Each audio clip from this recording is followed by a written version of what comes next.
पास में आया, जवाब दिया क्या बात है, बड़ा उदास नजर आ रहे हो। बोले हम उस पांचाली द्रौपदी से अपने अपमान का बदला ना ले पाए। जवाब दिया अगर तुम कहो तो हम बदला ले लें। बोले कैसे? पांचों पांडवों के सर धड़ से अलग कर दे। जवाब दिया वो 5 पांडव हैं, तितली के पंख नहीं है जो पकड़ करके तोड़ दोगे। बोले वो हमारे ऊपर छोड़ दो। ये बात भगवान कन्हैया ने सुन ली थी, तो भगवान ने मन में विचार किया कि ब्राह्मण का बच्चा है, जो कह देता है वो करके मानता है, इसकी भी बात झूठी न जानी चाहिए और 5 पांडव भी नहीं मरने चाहिए। याद रखना, जिस डेरे में 5 पांडव सोते थे उस डेरे में पांडवों के बच्चों को सुला दिया। पांडवों को दूसरे डेरे में सुलाया। भगवान ने छड़ी लेके पहरेदारी करने लगे। रात्रि का अंधेरा अवस्था में आया, न जान पाया ये पांडव है या फिर पांडवों के बेटे। सर धड़ से अलग कर दिए उसने। एक सिर को हाथ में उठाया, साथ लेकर के गया। जाकर के दुर्योधन को जैसे ही दिया तो दुर्योधन ने देखा तो आंखों में आंसू आ गए। क्यों? एक बात कही, हमारी दुश्मनी उस पांचाली द्रौपदी से थी, उन 5 पांडवों से थी। इन छोटे छोटे बच्चों ने मेरा कुछ नहीं बिगाड़ा था, जो तूने इन्हें मार दिया। और थोड़ी देर तक रोया, फिर हंसने लगा। जवाब दिया ठीक भी किया, मेरे कुल में कोई नहीं रहा तो उनके भी कुल में कोई नहीं रहा। ये दुर्योधन को श्राप लगा था, जिस दिन तुम्हारे पांडवों के सुख दुख एकाग्रत हो जाएंगे उसी दिन तुम्हारी मृत्यु हो जाएगी। सुबह हुआ, द्रौपदी डेरों के लिए चली तो क्या देखा, खून की धार बह रही। 5 बच्चों की लहस पड़ी है, रोने लगी मैया। अर्जुन को आता हुआ देखा, कृष्ण को साथ में देखा। द्रौपदी बोली कन्हैया अब क्या करने आए, देखने आए हो क्या? याद रखना, जवाब दिया अर्जुन ने, द्रौपदी कैसी बातें कर रही हो, जितना दुख तुम्हें उतना दुख हमें। अगर माँ तुम हो तो पिता मैं भी हूँ, लेकिन याद रखो जा रहा हूं और उस दुष्ट को पकड़ के लाऊंगा जिस दुष्ट ने मेरे बच्चों को मारा है। चल देते हैं अर्जुन, कृष्ण को साथ में लेकर गए। याद रखना, अश्वस्थामा रास्ते में जा रहा था, भगवान बोले अर्जुन यही दुष्ट है जिसने तुम्हारे बच्चों को मारा है। पकड़ लिया उसे, द्रौपदी के सामने ला करके खड़ा कर दिया। एक बात कही, कहो द्रौपदी कैसी मौत दूं इसको? अगर तुम कहो तो इसके शरीर के 1000 टुकड़े कर दूं, अगर तुम कहो तो इसको जिंदा जमीन में दबा दूं, और तुम कहो तो इसको फांसी पे चढ़ा दो। रुक जाओ, कि हमें 20 का नोट फटो देगा, ये ना चलो तो दोबारा से मिल जाएगा तो मैं देंगे। ठीक, याद रखना, आगे बढ़ी द्रौपदी, एक बात कही द्रौपदी ने, सुनो अर्जुन, ना तो तुम इसे जिंदा जमीन में दबाओ, ना फांसी पे चढ़ाओ, ना इसके शरीर के टुकड़े करो, बल्कि तुम इस ब्राह्मण के बच्चे को छोड़ दो। बोले छोड़ दो? बोले हाँ छोड़ दो। क्यों? क्योंकि इसे मारने से अगर हमारे बच्चे जीवित हो जाएं तो तुम इसे मार दो। अर्जुन बोले बच्चे जीवित नहीं होंगे पर बदला पूरा हो जाएगा। द्रौपदी बोली अर्जुन हर जगह उसको बदला बदला नहीं कहते हैं, हर जगह बदला लेने से इंसान अच्छा साबित नहीं होता है। उदाहरण के तौर पे लला छोटू, गधा तुम में लात मारे, तुम गधा में मारो तो तुम में गधा में कछु अंतर है?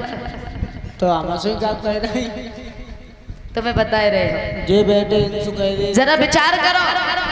माना कुछ लोग इस दुनिया में ऐसे होते हैं, अगर सामने खड़े हो जाए 100 गाली सुनाए दे में, तो दूसरा इंसान क्या सोचता है, बताओ इसने हमारी बेइज्जती कर दी, तो बदले में भी सुनाए देते हैं। तो फिर उनमें और तुम में अंतर का? अगर सामने वाला तुमसे अब शब्द बोल जाए तो अगर अच्छा व्यक्ति होगा ना तो हंस करके और सुन करके वहां से हट करके चला आएगा। अगर समझदार व्यक्ति होगा तो वरना आजकल की दुनिया में तो भले से इंसान मिलेंगे जिनके अंदर सहनशीलता का स्वभाव होगा, वरना आजकल किसी को सहन नहीं। अगर छोटा भाई बड़े से, बड़ा भाई छोटे भाई से एक बात कहे ना तो छोटा उल के कान पकड़ लेता, ये बात कही तो कैसे कहे। आज की दुनिया में किसी को भी एक भी बात सहन नहीं है, लेकिन उस मां को देखो, द्रौपदी को देखो, जिस दुष्ट ने गोदी को सूना कर दिया उसके लिए कितनी दया आ रही है उस माँ के दिल में। ये बात कही अर्जुन, माँ की ममता माँ से बढ़कर के और कोई नहीं जान सकता। जिस तरीके से हम अपने बच्चों के लिए रो रहे हैं, अगर तुमने इसे मार दिया तो इसकी माँ भी मेरी तरह रोएगी, लेकिन मैं नहीं चाहती जो दुख मेरे ऊपर है वो किसी और पर भी आए, इसलिए तुम इसे छोड़ दो। आगे बढ़े भीम, बोले भैया इसे मैं मार दूं? बोले ना। जवाब दिया जो सजा देगी वो द्रौपदी देगी। धर्मराज के पास में गए, और जैसे ही धर्मराज के पास में गए जवाब दिया भैया इसे मार दें या फिर छोड़। जवाब दिया धर्मराज ने, अर्जुन वैसे कहते हैं ब्राह्मण को मारने से ब्रह्म हत्या लगती है, लेकिन जब ब्राह्मण हो और बाल हत्यारा हो तो उसे छोड़ना भी नहीं चाहिए। क्यों? क्योंकि इंसान जाति से मायने नहीं रखता, इंसान इंसानियत के मायने, कर्म के मायने अच्छा लगता है। क्यों? वो कहते हैं कि आज की दुनिया में कर्म ही पूजा है। अगर अच्छे कर्म करोगे तो लोग तुम्हारी पूजा करेंगे, अगर गलत कर्म करोगे ना तो मुंह पे गाली दे करके चले जाएंगे, आप कुछ नहीं कह पाओगे। याद रखना।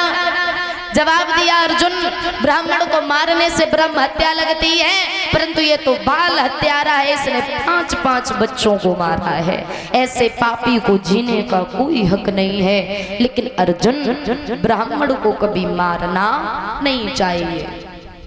अर्जुन बोले भैया कहना क्या चाहते हो? धर्मराज बोले अर्जुन इसे मारो भी नहीं और छोड़ो भी नहीं, तुम्हारा काम तुम ही जानो।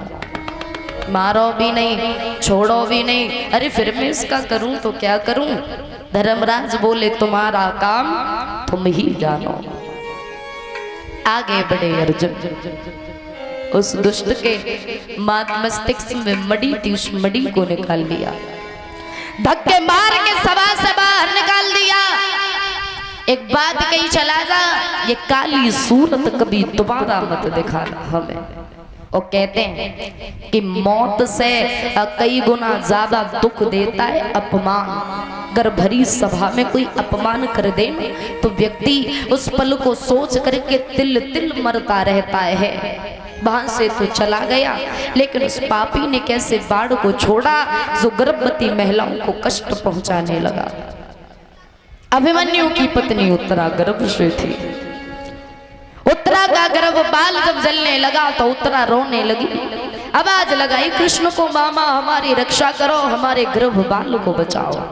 तो भगवान एक रूप से उत्तरा के सामने खड़े, एक रूप से उत्तरा के गर्भ में प्रवेश कर गए, उस बच्चे के प्राणों की रक्षा की। जब उस बच्चे ने जन्म लिया तो उन्हीं का नाम रखा गया परीक्षित। समय गुजर जाने के अनुसार बड़े होते हैं परीक्षित, धीरे धीरे समय गुजरता गया कि धीरे धीरे श्यानो भयो परीक्षित।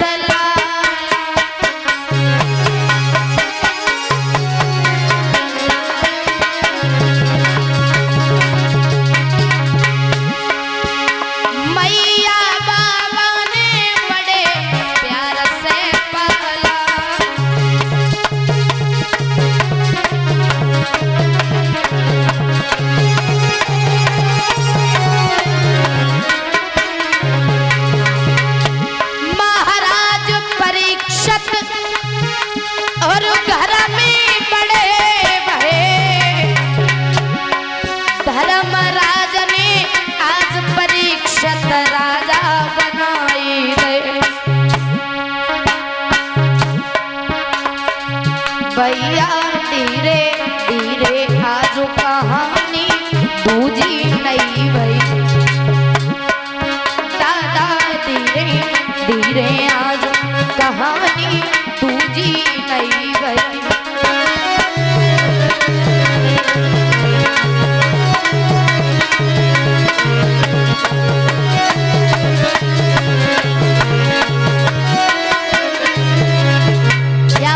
बना भैया, परीक्षित को राजा बनाया।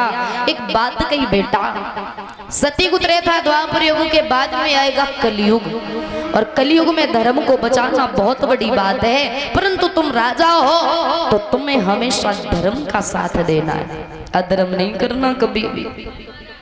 समय गुजरता जाता है, याद रखना भैया, धीरे धीरे समय गुजरा। परीक्षित को राजा बनाया, विवाह हुआ इनका नवलदे के साथ महाराज बासुकी थी। महाराज बासुकी की बेटी नवलदे के साथ में विवाह हुआ। बड़े आनंद के साथ अपने जीवन को गुजारने लगे। एक दिन की बात रहे, महाराज परीक्षित घोड़ा पर सवार भये और पहली बार महाराज शिकार करने के लिए चले जंगल में। पहली बार महाराज परीक्षित, अरे सैया तो नवलदे को,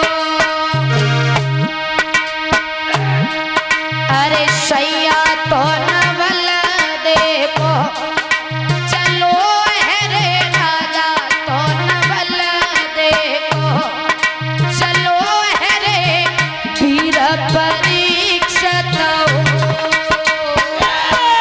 सैया तो नवलदे को, चलो रे राजा तो नवलदे को, चलो रे वीर परीक्षित हो। सैया तो नवलदे को, चलो है रे राजा तो नवलदे को, चलो है रे वीर परीक्षित हो। सैया तो नवलदे को, चलो रे राजा तो नवलदे को, चलो रे वीर परीक्षित हो। ये वीर परीक्षित राय करी घोड़ा की सवारी, जय जय और बांध लए हथियार की कर में तेग संभाली रे। राधे घोड़ा की करी सवारी और खेलन चलो सिखारा है वो राजा तो बलवास। सैया तो नवलदे को, चलो है रे राजा तो नवलदे को, चलो है रे वीर परीक्षित हो।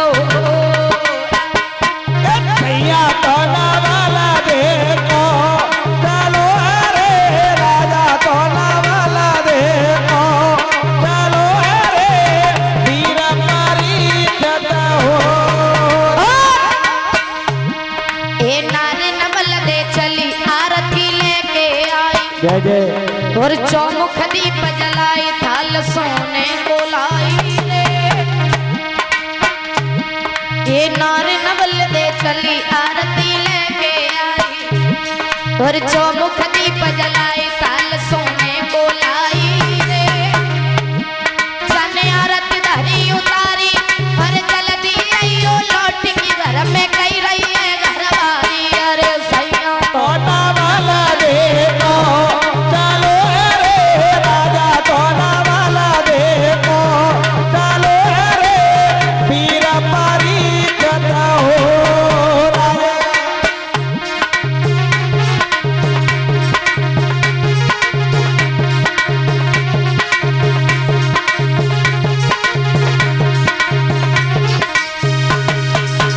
महाराज परीक्षित शिकार करने के लिए चले हैं। याद रखना, सामने से देखा है उन्होंने, गाय आ रही है, आवाज लगाने लगी वो गाय कि ऐसा कोई है जो आज हमारी रक्षा करे।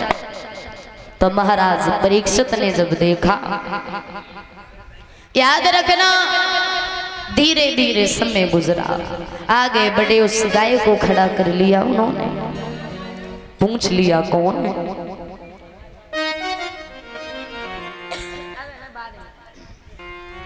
आगे बढ़े हैं, सामने से एक बैल आ रहा था, उस बैल के पीछे से एक इंसान आ रहा है जिसके हाथ में है लाठी, और जब उस लाठी को गाय की पीठ पर मारता है तो पूरा ब्रह्मांड कांप जाता है।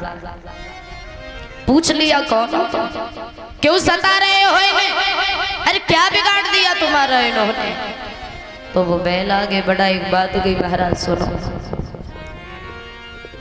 ये जो तुम गाय के रूप में देख रहे हो ये गाय नहीं महाराज, कौन है, ये पृथ्वी है, पृथ्वी।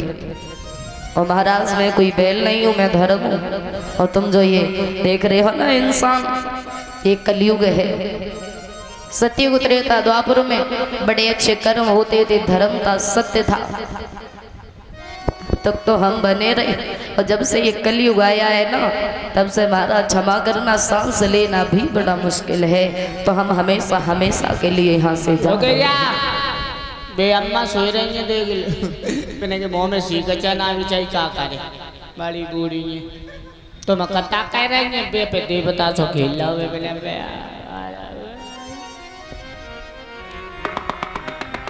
ऐसा नहीं है, कुछ लोग ऐसे भी होते हैं जो आंखें बंद करके कथा सुनते हैं। अच्छा तो न्यो होता सो तो नहीं होते। फिर अबे अम्मा है रात भर बड़ी बूढ़ी है, बिना के मुंह में सीखचा तो है ना, अम्मा करेगा अब होएगा। चोरने को बाबा चल रहा तो अम्मा शिवरात खटखट रहती, कोई है तो नाने, कोई है तो नाने, है तो नाने, बड़ी बूढ़ी है। अब कहती में काउ नाती को तेरे काउ तेरे तो बेचारी करेगा, बिना के मुंह में तो सीखचा है ना, सो हवा से निकल जाते हुए जैसे तेरे बेटी जैसे। बोलिए कन्हैया लाल की, बोलेंगे प्यारा सा कीर्तन तालियों के साथ में सभी होते।